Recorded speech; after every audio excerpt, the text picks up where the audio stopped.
নমস্কার বন্ধুরা, আশা করি আপনারা সবাই ভালো আছেন। মনীষা বেরা চ্যানেলে আপনাদের সবাইকে স্বাগতম। আজকে আমি আবার একটা নতুন রেসিপি নিয়ে চলে এলাম। আজকে আমি বানাবো আটা দিয়ে একটা সকালে বা বিকেলে বা রাত্রে যখনই পারেন একটা নাস্তা বানাচ্ছি। নিয়েছি 1 বাটি আটা, আর এটা আমি বানাবো কয়েকটা সবজি দিয়ে, বাড়িতে থাকা উপকরণে কয়েকটা সবজি। তার জন্য আমি নিয়েছি 1 বাটি আটা, আর এর মধ্যে আমি দিয়ে দিচ্ছি 2 চামচ পরিমাণ সাদা তেল,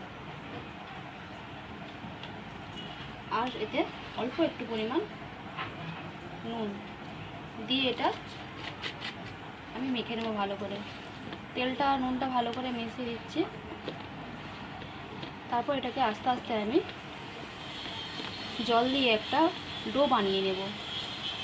বাচ্চারা বাড়িতে সবজি টবজি খেতে চায় না, তাই বাচ্চাদেরকে এইভাবে বানিয়ে দিতে পারেন। বড়রাও খেতে পারে, খুবই টেস্টি লাগে খেতে।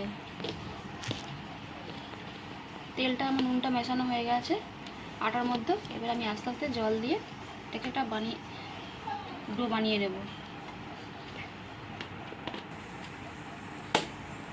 আমার তৈরি হয়ে গেছে। এবার আমি সবজিটাকে একটু ভাজা করে নেব, বানিয়ে নিচ্ছি। গ্যাসটা আমি জ্বেলে দিয়েছি, আমি কড়াটা বসিয়ে দিয়েছি উনুনের মধ্যে, আর অল্প 2 চামচের মতো সাদা তেল দিচ্ছি আমি।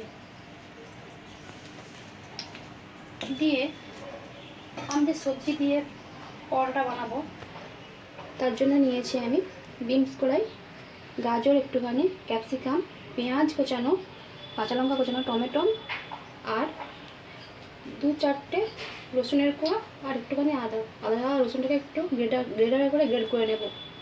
আর ওতে দেবো সেদ্ধ করা আলু, ওটাকে আমি সেদ্ধ করে নিয়েছি। বাচ্চারা সবজি খেতে চায় না, তার জন্য এরমভাবে খাওয়াবেন, বাচ্চারাও খাবে, বড়রাও খাবে। আর ভাবছেন বা রুটির সময় কি তরকারি বানাবো, রুটির সময় তরকারি না বানিয়ে এরকমভাবে খেলে পারো। বাচ্চারা খেতে খুব পছন্দ করে, খেতে খুব টেস্টি হয়। প্রথমে আমি গাজর আর বিনস করে এটাকে একটু প্রথমে ভেজে নেব।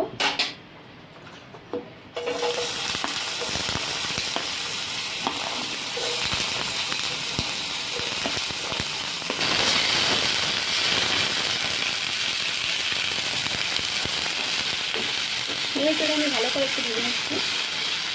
গাজরটা আমি বেশি করে দিয়ে রেখেছি, আর বিনসটা আর গাজরটা ভাজা হবে। এরপর আমি এর মধ্যে দিয়ে দিচ্ছি কেটে রাখা ক্যাপসিকাম কোটানোটা, আর দিয়ে দিচ্ছি টমেটো দিয়ে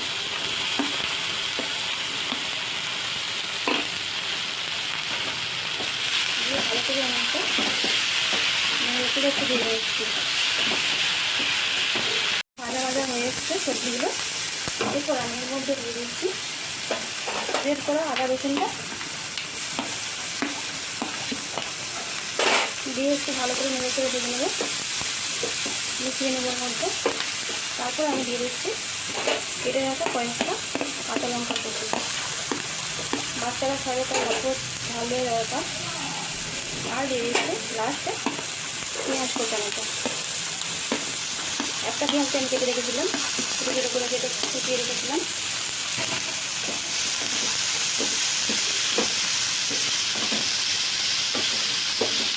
এরপর আমি দিয়ে দেবো সেদ্ধ করা আলুটা।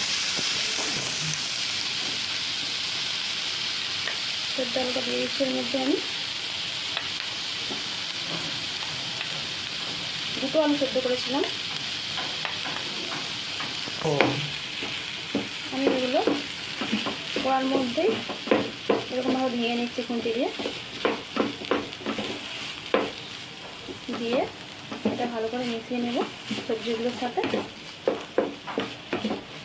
আর এর মধ্যে আমি দিয়ে দেবো স্বাদ মতো নুন,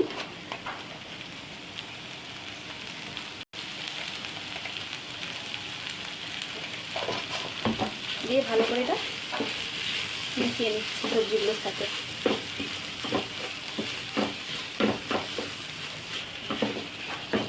এরপর আমি এর মধ্যে মশলার জন্য দেব একটুখানি লঙ্কার গুঁড়ো, যেহেতু কাঁচা লঙ্কা দিয়েছি অল্প করে একটুখানি লঙ্কা গুঁড়ো দেবো, আর একটু হলুদের গুঁড়ো, আর একটু জিরের গুঁড়ো, আর একটু চাট মশলা, সব মশলাগুলো আমি একসঙ্গে দিয়ে দিচ্ছি। গ্যাসের ফ্লেমটা করে লোই করে দিলাম। এবার মশলাগুলো ভালো করে সব মিশিয়ে নেব। আমার হয়ে গেছে পুরটা তৈরি। এবার আমি এটাকে নামিয়ে নিচ্ছি। এবার আমি এটা লেচি কেটে নেব।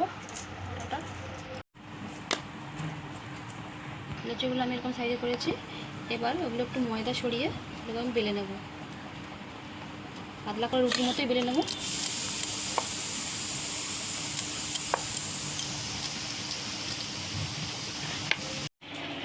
গ্যাস আমি জেলে দিয়েছি, কড়াটা বসে দিয়েছি। রুটিগুলো আমি সেঁকে নেবো, শুকনো তাকার রুটি। সব রুটিগুলোকে আমি এরকম সেঁকে নিচ্ছি সবগুলোকে। তারপর এর মধ্যে আমি সবজির পুরটা ভরে দেবো। আমার শেখা হয়ে গেছে। এবার আমি এর মধ্যে এই রুটিগুলোর মধ্যে সবজির পুর দিয়ে দেবো এরকমভাবে সবগুলো রুটির মধ্যে।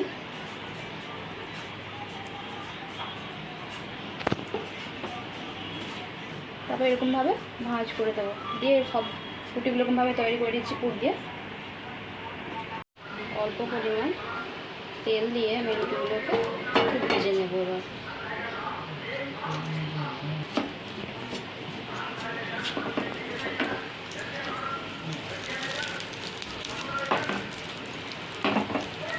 উল্টে পাল্টে ভেজে নেব। বাচ্চাদেরকে স্কুলে টিফিনে দিতে পারেন, বড়রাও খাবেন। এটা খুবই টেস্টি। তরকারির ঝামেলা ছাড়া এভাবে বানিয়ে খেলে পরে তরকারির আর দরকার পড়বে না। আমি এরকমভাবে সবগুলোকে উল্টে পাল্টে ভেজে নিয়েছি। সবগুলো আমার ভাজা হয়ে গেছে। এবার আমি তুলে নিচ্ছি। আপনারাও বাড়িতে এভাবে বানিয়ে খাবেন। আর কেমন লাগলো কমেন্টে জানাবেন।